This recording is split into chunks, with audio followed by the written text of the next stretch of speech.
Paytm வழங்கும் இண்டாய் Chennai lid fest வரும் April 5 மற்றும் 6 தேதிகளில் சென்னை மீனம்பாக்கம் ஏஎம் ஜெயின் கல்லூரியில் நடைபெற உள்ளது. அனைவரும் வருக, அனுமதி இலவசம். இண்டாய் சென்னை லிட் ஃபெஸ்ட் 2025. உங்கள் அனைவருக்கும் என்னுடைய மாலை வணக்கத்தை மகிழ்ச்சியோடு தெரிவித்துக் கொள்ள விரும்புகிறேன். புனித ரமலான் பெருநாளை முன்னிட்டு நம்முடைய கொளத்தூர் தொகுதியில் இஸ்லாமிய பெருமக்களுக்கு ரமலான் வாழ்த்துக்களை தெரிவித்து பரிசு பொருட்களையும் வழங்கக்கூடிய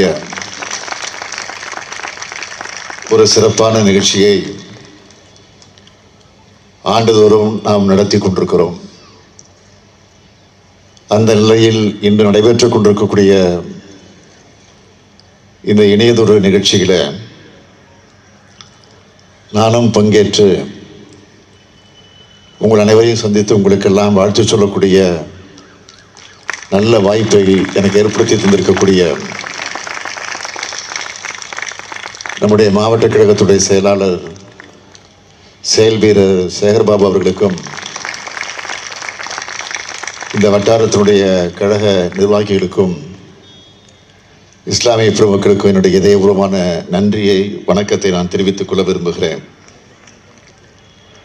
அடுத்த 5 ஆண்டுகளில் தமிழ்நாடு அடைய இருக்கக்கூடிய மகிழ்ச்சிக்கு வளர்ச்சிக்கு அடித்தளமாக வலுவான அழுத்தமாக கம்பீரமாக அமைக்க இருக்கக்கூடிய எல்லாருக்கும் எல்லாம் என்கிற நிதிநிலை அறிக்கையை தாக்கல் செஞ்சு முடிச்சுட்டு அதை தொடர்ந்து சட்டமன்ற கூட்டத்தொடர் நடைபெற்றுக் கொண்டிருக்கக்கூடிய நேரத்தில் முக்கியத்துவம் வாய்ந்த இந்த கூட்டத்தொடர் நடக்கிற வேளையில் உங்களை எல்லாம் சந்திப்பதில் நான் மிகுந்த மகிழ்ச்சி அடைகிறேன். சில நாட்களுக்கு முன்னால் திராவிட முன்னேற்ற கழகத்தின் சார்பில்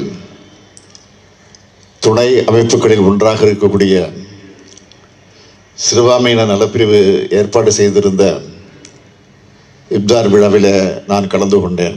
அடுத்து இப்போ நம்ம கொளத்தூரில் இது கூட சிறப்பு விருந்தினராக வந்திருப்பதாக பேராயர் பேசுவது குறிப்பிட்டார். நான் சிறப்பு விருந்தினரில் இது கொளத்தூர் விருந்து. இது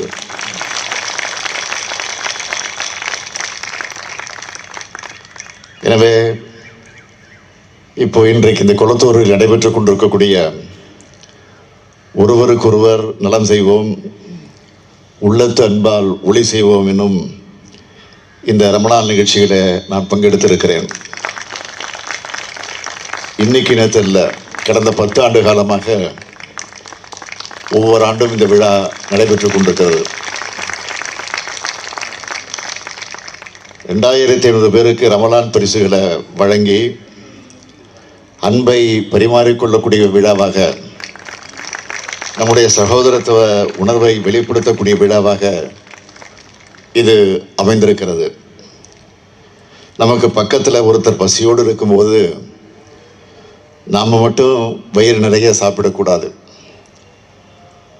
வருவாயில் ஒரு பகுதியை ஏழைகளுக்கு கொடுக்கணும்னு மனித நேயத்தையும் அன்பையும் போதிக்கிற சமயம்தான் இஸ்லாமிய என்கிற அந்த புனிதமான மதமாகும். நல்லிணக்கத்தை விரும்புகிற இஸ்லாமிய சகோதரர்களையும் திமுக கழகத்தையும் யாரும் பிரிக்க முடியாதுங்கிறதை எடுத்துக்காட்டக்கூடிய வகையில் இது போன்ற நிகழ்ச்சிகளை நாம் நடத்தி கொண்டிருக்கிறோம். இப்தார் விழாக்களை பலரும் நடத்துவாங்க. ஆனால் இஸ்லாமியர்களுக்கு ஒரு தீமை நடக்கும்போது வாயை திறக்க மாட்டாங்க. ஆனால் குடியுரிமை திருத்த சட்டமாக இருந்தாலும் சரி, காஷ்மீருக்கான 370வது பிரிவை ரத்து பண்ணுற அந்த சட்டமாக இருந்தாலும் சரி, சிறுபான்மையினருக்கு எதிராக எது நடந்தாலும் இன்றைக்கு முதல் எதிர்ப்பு குரல் கொடுத்து கொண்டிருப்பது நம்முடைய கழகம்தான், நம்முடைய திராவிட முன்னேற்ற கழகம்தான்.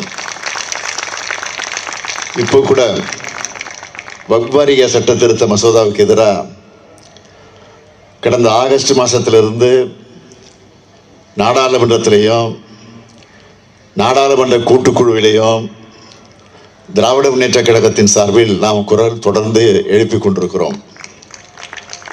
2 நாட்களுக்கு முன்னாடி கூட இஸ்லாமியரை வஞ்சிக்கக்கூடிய இந்த சட்ட திருத்தத்தை முழுமையாக திரும்ப பெற வேண்டும் என்று நம்முடைய தமிழ்நாடு சட்டமன்றத்தில் தனி தீர்மானம் கொண்டு வந்து நிறைவேற்றி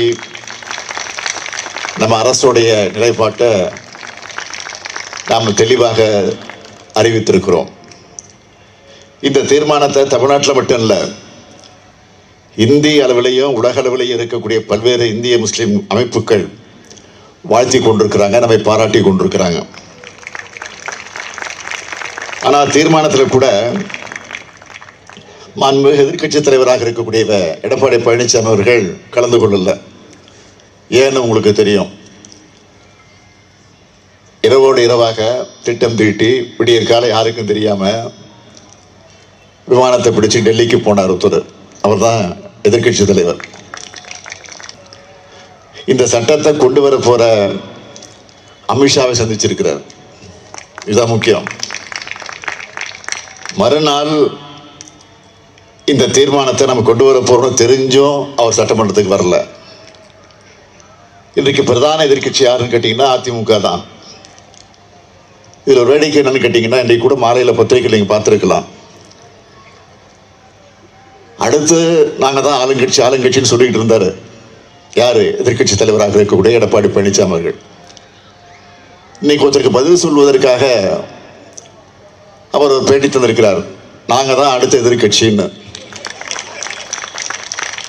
ஆக ஆளுங்கட்சி சொல்லிட்டு எதிர்க்கட்சின்னு சொல்லக்கூடிய நிலைக்கு இன்னைக்கு தள்ளப்பட்டிருக்கிறாரு. இதுதான் இன்றைக்கு இருக்கக்கூடிய நிலை. ஆக இப்போ 2வது இடத்திற்கு யார் வருவது என்பதில் தான் இன்றைக்கு போட்டி ஏற்பட்டிருக்கிறது அவங்களுக்குள்ள. நம்ம பொறுத்த வரைக்கும் நாம் எப்போதும் நாம் தான் முதல் இடத்துக்கு வரப்போகிறோம், நாம தான் ஆளுங்கட்சி. நான் ஏதாவது மமதையில் சொல்ல நினச்சிக்காதீங்க, அகங்காரத்தை சொல்ல நினச்சிக்காதீங்க. மக்களிடத்தில் இருக்கக்கூடிய ஆதரவு வச்சு மக்கள் இன்றைக்கு நம்ம வரவேற்கக்கூடிய இந்த காட்சியை வச்சு நான் சொல்லுகிறேன். ஆக மறுநாள் தீர்மானத்தை கொண்டு வர போகிறோம்னு தெரிஞ்சு அவர் டெல்லிக்கு பறந்து இதெல்லாம் கொண்டு வந்து சட்டத்தை நிறைவேற்ற இருக்கக்கூடிய ஒரு பொறுப்பில் இருக்கக்கூடிய அமைச்சரை போய் சந்திச்சுட்டு வராரு. ஆக அந்த கட்சியை சார்ந்தவங்க என்ன செய்வதுன்னு முழிக்கிறாங்க. தீர்மானம் வருது சட்டமன்றத்தில். ஏற்கனவே சிறுபான்மை சமுதாயத்தை சார்ந்தவங்க, குறிப்பாக இஸ்லாமிய சமுதாயத்தை சேர்ந்தவங்க நம்ம மொத்தமாக புறக்கணிச்சுக்கிட்டு இருக்கிறாங்க. அதனால தான் அந்த கட்சியோட தொடர்பு வேண்டாம்னு நம்ம ஏற்கனவே அறிவிச்சிருக்கிறோம். இருந்தாலும் இன்னைக்கு போய் டெல்லியில் போய் இந்த நிலைமை ஏற்பட்டுடுச்சு. இப்போ என்ன செய்கிறது? இந்த தீர்மானத்தை ஆதரிக்கிறதா வேண்டாமான்னு நாங்கள் சட்டமன்றத்தில் காட்சியெல்லாம் பார்க்குறோம். ஒருத்தர் முகத்தை பார்த்துக்கிறாங்க. வெளியில் போகிறாங்க, யார்கிட்ட ஃபோனில் பேசிட்டு வராங்க. என்ன செய்யறதுன்னு முடிவெடுக்க முடியாது, திணறாங்க. நான் கொண்டு வந்த அந்த தீர்மானத்தை ஆதரித்து பேசினாங்க. நான் உடனே அதுக்கெல்லாம் நன்றி சொல்லி பேசினேன். பேசுகிற போது சொன்னேன், இதே அவையில் ஏற்கனவே இருமொழி கொள்கை பிரச்சனை பற்றி நாம் பேசினப்போ மும்மொழி கொள்கை வேண்டாம், இருமொழி கொள்கை தான் தமிழ்நாட்டுக்கு தேவைன்னு ஒரு தீர்மானத்தை கொண்டு வந்து நம்ம பேசணும். பேசினப்போ நான் சொன்னேன், டெல்லிக்கு போயிருக்கிறாரு ஒருத்தர், அந்த செய்தி எனக்கு கிடைச்சிருக்கு. யாரை சந்திக்க போகிறாருன்னு அந்த செய்தியும் கிடைச்சிருக்கு. போகிறப்போ அவர் சந்திக்கிறப்போ எது வேணாலும் பேசுங்க, நான் வேண்டான்னு சொல்ல.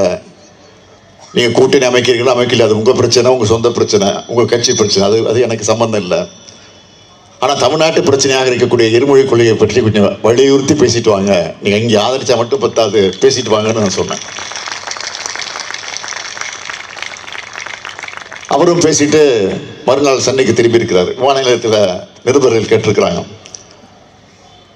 இருமொழி கொள்கையை பற்றி பேசுனீங்களான்னு. இருமொழி கொள்கை பற்றி அழுத்தமாக பேசினேன் அப்படின்னு சொல்லியிருக்கிறாரு. நன்றி. தமிழ்நாட்டு மக்களின் சார்பில் நான் அவருக்கு நன்றி சொல்லுகிறேன். அதே போல இந்த வக்ஃப் பிரச்சனை பற்றியும் நீங்க பேசணும். இன்றைக்கு நான் உங்களை எல்லாம் கேட்டுக்கொள்ள விரும்புவது, இன்றைக்கு இப்தார கொண்டாடுறவங்களுக்கும் திராவிட முன்னேற்ற கழகத்திற்கு இருக்கக்கூடிய தொடர்பு என்னங்கிறது உங்களுக்கு தெரியும். இஸ்லாமியர்களுக்கு ஒரு பக்கம் ஆபத்து வந்தால் அதை எதிர்க்கக்கூடிய நிலையில் இருக்கக்கூடிய கட்சி தான் திராவிட முன்னேற்ற கழகம். ஆட்சியில் இருந்தாலும் இல்லாவிட்டாலும் இஸ்லாமுடைய கல்வி வளர்ச்சி, இடஒதுக்கீடு மூலமாக அவங்களுக்கு கிடைக்கக்கூடிய சமூக நீதி, இதெல்லாம் கிடைப்பதற்கான எல்லா முயற்சிகளும் இன்றைக்கு இந்த ஆட்சி ஈடுபட்டு கொண்டிருக்கிறது. நேரம் ஆகிவிட்டது, 6:24 ஆகிவிட்டது. எனக்கு இதற்கு மேல் நான் பேசுவது முறையாக இருக்காது. எனவே நானும் உங்களோடு சேர்ந்து இந்த இனிய விழாவில் பங்கேற்பதில் மகிழ்ச்சி அடைந்து உங்கள் அனைவருக்கும் மீண்டும் என்னுடைய வாழ்த்துக்களை தெரிவித்து என் உரையை நிறைவு செய்கிறேன். நன்றி, வணக்கம்.